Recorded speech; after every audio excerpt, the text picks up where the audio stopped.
welcome to Press Conference. I'm your host, Jim DeLorenzo, the principal of Jim DeLorenzo Public Relations. You can find me online at jimdelorenzo.com. A reminder that I'm always available to answer your questions about public relations, how it works, what it is, how it can help you. Please feel free to email me at jim@jhdenterprises.com, contact me through LinkedIn, or on Twitter, where my handle is @jhd16. In my public relations career, I've had the good fortune to meet many interesting people: athletes, entrepreneurs, reporters, coaches, authors, executives, editors, entertainers, and innovators. My guest today is Dr. Laura Sicola, a leadership communication expert, executive coach, trainer, and speaker. Dr. Sicola's programs turn leaders into master influencers who maximize positive results. She has worked with leaders of Fortune 500 companies, nonprofit organizations, and governments on 5 continents. Her TEDx talk, Want to Sound Like a Leader, has over 5 million views. Her new book, Speaking to Influence, Mastering Your Leadership Voice, will be available this coming April 16th. Dr. Sicola, Laura, thank you for being on the show. Thank you for having me, Jim.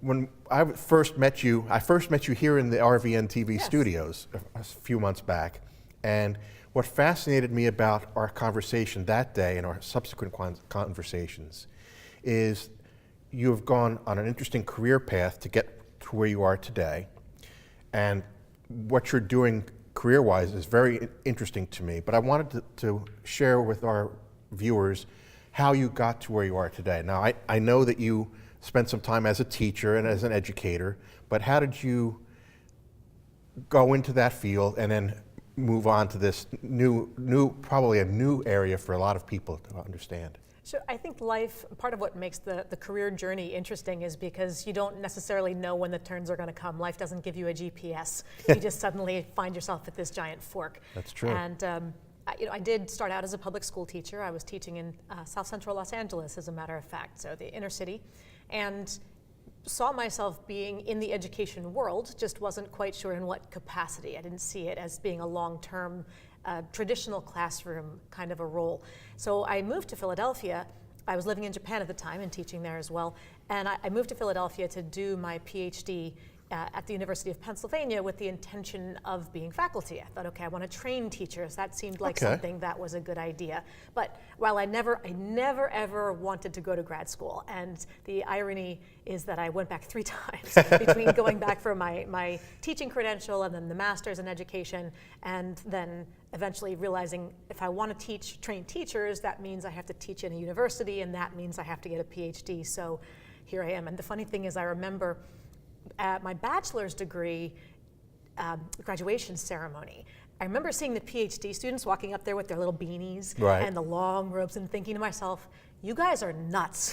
There's no way. You could not pay me enough money to do that and be a student for that long. Sure. And lo and behold, with each career decision I made, I realized, oh, I'm going to need to go back and get that or get that. And 3 years, not 3 years, but 3 twists later, suddenly I'm here with the little beanie hat. Isn't that interesting, though, that you had that visual of, I never want to do that. I remember the words literally, you guys are nuts. Yeah. Yes.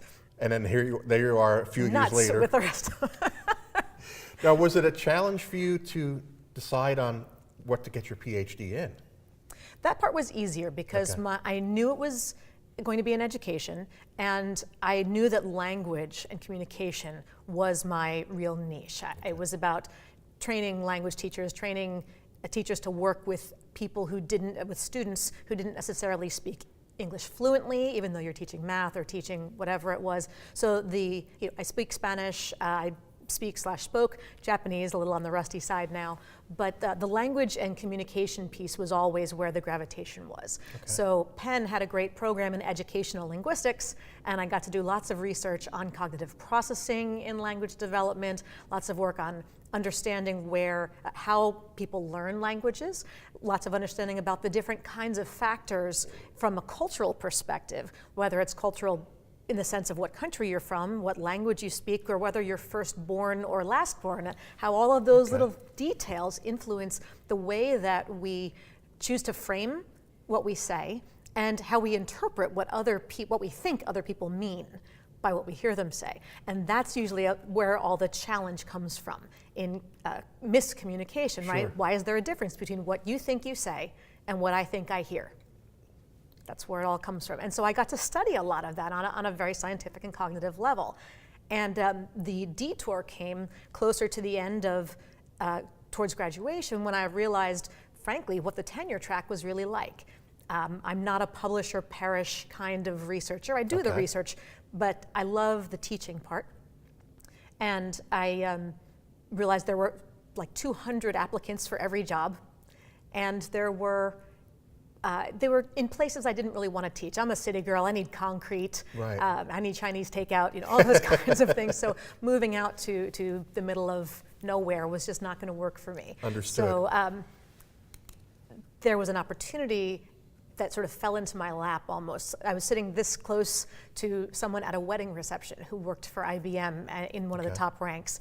And we were chatting about all this learning and cultural bits. And he said to me straight out, I've always had an interest in this, and I think it's really relevant to my people. Would you be interested, and do you think you could come and do a training for us? Okay. And lo and behold, I had my first consulting gig, and it was with IBM. And it was with IBM, not too shabby for Yeah. somebody who had no business background, no intention, wasn't pitching anything. And something relatively similar happened about a month later with Chase. And I thought to myself, hey, is that all it takes to land Fortune 100 companies? Right. How hard can this entrepreneur thing be? I'm starting a business, yeah. Right. And it was fun, it was challenging, it was lucrative, it was autonomous, it was everything that I wanted. I stayed teaching at Penn for about 6 or 8 more years while I was building my company. But overall, and that was terrific, because I still was training teachers and doing the things that I loved, doing the research that I liked. But the autonomy, and I was hooked as an entrepreneur, and that's where it all started. And there was a real world application off campus, Correct. Beyond the campus, that you could see a need for that. Yes. And when you saw that need, what was it that took it to the next level for you that you said, okay, I'm going to stop teaching for a while on campus. I'm going to devote myself full-time to being an entrepreneur, a consultant. What was the turning point there?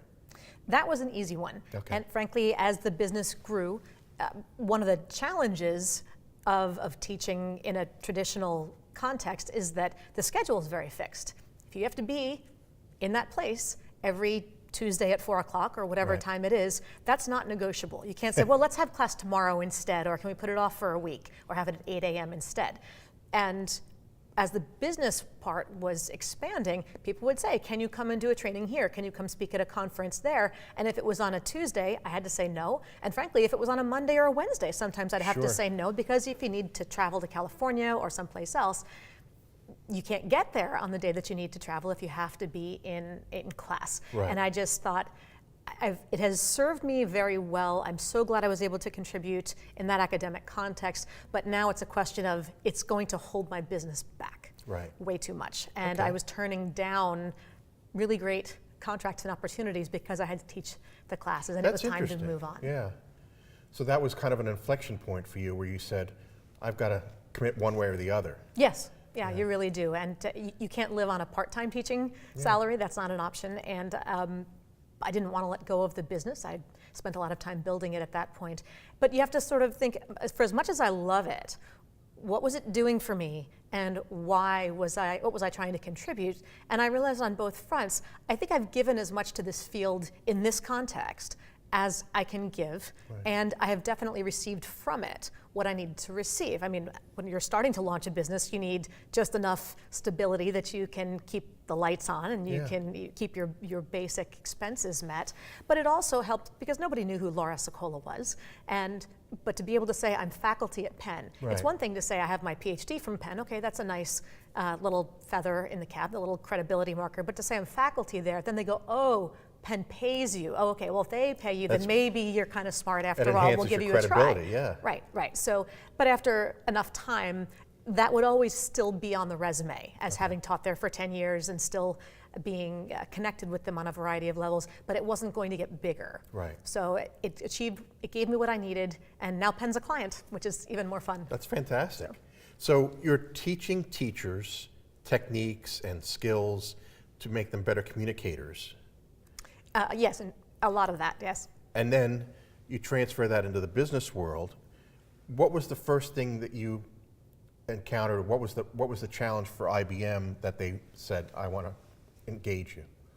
For IBM, it was because it wasn't so much about teaching per se, but it was about the intercultural communications piece. Okay. So just as context, as I mentioned, my first teaching job was in South Central Los Angeles. All my students, all the families in that neighborhood were Latino. So it was Spanish-English bilingual, and the cultural piece was enormous. Sure. Moved from there to Japan. Teaching in the Japanese context, again, the culture and language piece was what framed everything that we did. Right. And then when I moved to Penn, when I moved to Philadelphia, I had a teaching fellowship. And I worked with international students at the university, at the English language programs, students who were there to improve their English, their business English, their academic English. These are all adults from age 20 on through whatever, right. Whether they were sent by their governments, whether they were sent by their companies, whether they just came on their own volition because they wanted better opportunities and they knew they had to really, really sharpen their communication skills in English. Sometimes it was spouses of international faculty who were in these programs, and every 8 weeks I would get a new cohort coming in, and I was working with them teaching everything from business English and presentation skills to pronunciation to diplomacy and everything that you would really need. And when you start, once you've worked with enough cohorts of people every 8 weeks for 6 or 7 years, you start to get a pretty good sense of what commonalities are out there, what challenges are out there, whether they're aiming for business success, for academic success, for social integration success, whether they're from China or from Russia or from India or from Argentina. There are differences among each, but there are also a lot of similarities. So when IBM said, can you come and do a training on intercultural communication in the global workplace? I thought, sure, I just lived it for the last 6 years, except they all came to me. And so they flew in, meaning the IBM flew in their worldwide leadership team leaders from about 60 or 70 different spots around the world. Everybody flew in for a 2-day retreat, and I led day one. Oh, that's interesting. That's phenomenal. It was all about the intercultural component to communication in the workplace. Wow. I want to continue our conversation. I have to take a brief time out for some messages. We'll be right back.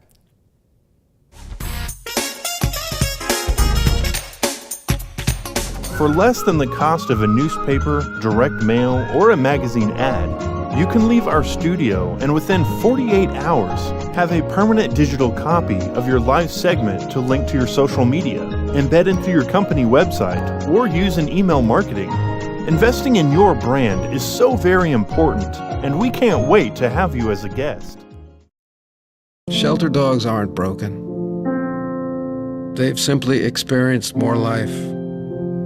If they were human, we would call them wise. They would be the ones with tales to tell and stories to write, the ones dealt a bad hand who responded with courage. Do not pity a shelter dog. Adopt one.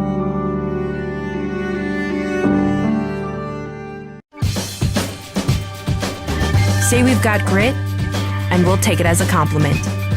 Because it's our uncommon drive, our spark within, that brings us together and sets us apart.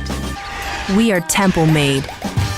And when others take shortcuts, when others take breaks, when others take the easy way, we take charge.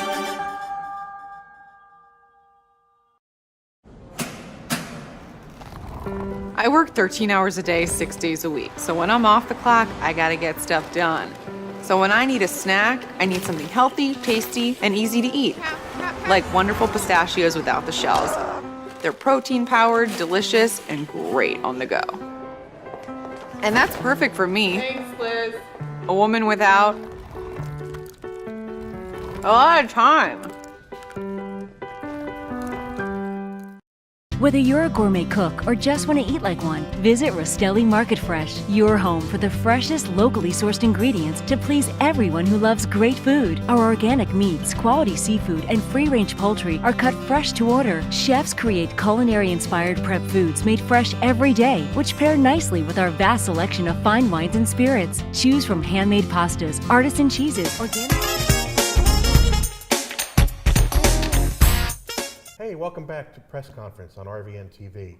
I'm your host, Jim DeLorenzo, and my guest today is Dr. Laura Sicola from Vocal Impact Productions. And we were talking about the start of your business practice, your entrepreneur business, the aspect of intercultural relations and communications. And I know that's very fascinating, and I don't want to leave our viewers with the impression that that's all you do, because I think over the last few years you've redefined yourself a number of times, and like any good business person, you redefine yourself every couple of years to accommodate changes in the workplace. How did you pivot from what you were doing early in your entrepreneurial career to what you're doing today? And I'm fascinated by the topic of influence. As a public relations person, I try to find stories that can influence people's hearts and minds. Sure. But how do you work with influence? What is the new thing that you are doing at Vocal Impact Productions? About 6 years ago is when I did make that final shift, rebranding as Vocal Impact Productions, and the focus really is leadership, communication, and influence. And the catalyst for that, very simply, of all things, I read Lean In. Okay. The book by Sheryl Sandberg. Sure. And I don't remember why. I think I saw her TED Talk and was kind of curious, so I read it. And I remember being surprised, frankly, because again, I'm not a corporate person. So I was a teacher, I was an academic, and when I read it, I thought, really? Is this true, what she's saying? So I started at all the different networking events I would attend. I would straw poll women and say, did you read it? What'd you think? And it was very clear that I was in the minority. I'd been living under some sort of a rock for a while and was unaware of the fact that every other woman out there, maybe they didn't love everything that she said, but they clearly agreed, yes, she's correct in these issues with regard to gender discrepancies in the workplace. And a lot of the women felt frustrated that they weren't being heard, they weren't having the influence they wanted, they weren't getting recognized for their skills, for their leadership abilities, et cetera. And so I thought, well, since my work was really so much in the communication world, and I did a lot of work in pronunciation and articulation and the way you project, except I just did it with a smaller niche group, the international professionals who are non-native speakers, there's no reason I couldn't do that same thing for native speakers. Right. And so I said to them, do you think there would be an interest in maybe a vocal empowerment for women workshop or something like that? And hands down, the whole group just went, wait, when are you going to hold that? Where? Do I need to buy a ticket? How do I get in? And I was like, oh, I haven't okay. even got this yeah, yet, exactly. but that's Like an that was a idea. hypothetical question. But clearly, you know, if a market tells you what they want to start giving you money for as an entrepreneur, unless you're an idiot, you find a way to provide it to them. Right. So that was the trigger. And about 6 weeks later, I relaunched as Vocal Impact Productions, did my first event, and it has been that focus ever since. Mind you, about 20 minutes after I did that first program, the guys were like, yeah, we're not so good at it either. So we stopped, we didn't worry so much about it being just about women, that was the catalyst, but now it is more about leadership in general, and what is it about the way that you communicate that takes you from being just the brains behind the operation to someone who's the face and the voice in front of it and able to really get others on board with your vision to make it happen. And that's interesting, getting people on board, Yes. because I'm focused in many of my interactions with my clients about getting other people to buy in to what they're discussing, what they're talking about. If you would, tell me about one of your recent projects as how you've shown people how to vocalize, speak effectively, and communicate their point of view that influences somebody to join their team or join their cause. One of the big questions you have to ask when you're trying to have that impact on somebody is to ask yourself what qualities, knowing who your audience is, and by audience I mean could be one person, right? What qualities do they need to see in you to buy into you as somebody whose vision they could get on board with in the first place. So in a particular context, knowing what your reputation is, knowing what their reputation is, et cetera, do you need to come across as someone who is authoritative, so as someone who is easygoing and approachable, as someone who is very matter of fact, very direct, just gonna get down to business and move on, or as somebody who's a lot of fun. It Right. could be a combination thereof, but you know, or you need to know who your audience is, and then figure out what messenger are they most likely to listen to in delivering that message. Okay. Right. So, in this case, we're having a conversation, right? Right. It's a TV show. People want to hear some interesting stories. So we're going for a combination of authoritative, because hey, it's my business, but also approachable, fun, kind of interesting. Right. 'Cause if somebody wants to engage with you, they know that they can approach you and say, I have this question in my mind. Right, and you're going for the same thing. Be somebody who's a really engaging host so that people want to keep tuning in to see who else you'll be talking to. But it's very different from if you're going to be one of these kind of people. Yeah. And so for some clients, sometimes it's the opposite issue where they are fine when they are talking. So there's one woman, I'll call her Janet, and she was a great leader. She's a upper level manager, and she knew her stuff cold, but she wasn't quite getting to the next step. She kept getting passed over. Fortune 100 company, and we realized that when she was speaking, even on the phone with higher ups, there was that constant fear of needing to prove herself and to try to make sure she was doing everything right, and that it was, and when she was coming across as kind of frantic because she never stopped to take a breath, among other things. She was talking too fast, and she knows she only had a few minutes because everything was really, time sensitive because it's the higher ups and they only have a short attention span along with a really tight schedule. I see what you're doing there. Yeah, thank you. I'll stop and breathe now. And in realizing that, it's like, even though she had the content and the expertise to do the more executive role successfully, what people were seeing was this frantic, not authoritative, not leadership, not executive presence coming at them. It's like, I'm not sure she can handle it yet. Sure. So when she learned to stop, and she'd make a point and finish it, put a period, drop the voice, period, space, start the next sentence. And she was able to slow things down. I don't mean slow down the whole sentence, but get to the end of a point and stop. Let it sit, and then move on. And when she was able to do that, it was like she suddenly owned her space. And those little bits make a huge difference in how people receive you, how they perceive you, and as a result, how they register what you're saying and how they judge you as a result. And 4 months later, she got that VP position. Isn't that interesting? Yeah. I know when I do some media training for my clients, one of the things I often talk about is taking a moment, pause, reflect, make eye contact if possible, if you're in the room with somebody, or look around the room and make eye contact with other people in the room, but to have that presence of mind to kind of stop and absorb the information and not blurt it out. And I think that's a great way that you described it, and I think that I've seen people who do that.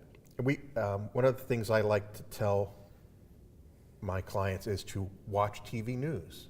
Watch these panel shows. Watch, whatever your political point of view is, watch CNN, watch MSNBC, watch Fox, and see how the guests on the shows talk and how they respond to questions, how they position themselves. Are they comfortable? Do they look like how is their appearance? How is their overall tone?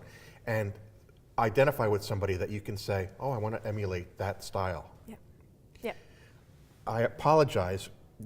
I have a lot I'd love to talk with you about. I'd like to ask you to come back another time if I could. Would love to. Tell me a little bit about the book. The book is coming out April 16th. Yes. Tell me a little bit about the book before we break for today. Sure. The book is called Speaking to Influence, Mastering Your Leadership Voice. So it's helping you to identify how you want to be seen as a leader, recognizing the gap between how you want to come across, how you think you come across, and how you actually come across, because that gap is your blind spot, and you will keep tripping over that blind spot until you're able to identify and close it. Because when you're able then to come across the way you want to come across, and if everybody recognizes you as that person, that's when you're going to get ahead and have the influence that you want. And that's what the book helps you to do. Interesting. Well, the book is available for pre-order on Amazon.com right now. It's called Speaking to Influence, Mastering Your Leadership Voice. Dr. Laura Sicola. Laura, thank you for being here today. Thank you for having me, Jim. It's been a great pleasure. I look forward to hearing from you. Let me know if you have any questions about today's show, if you have any questions about public relations in general. If you'd like to get in touch with Dr. Sicola, let me know. My email is jim@jhdenterprises.com. My phone number is 215-266-5943. Always looking forward to hearing from you, and thank you for watching Press Conference today.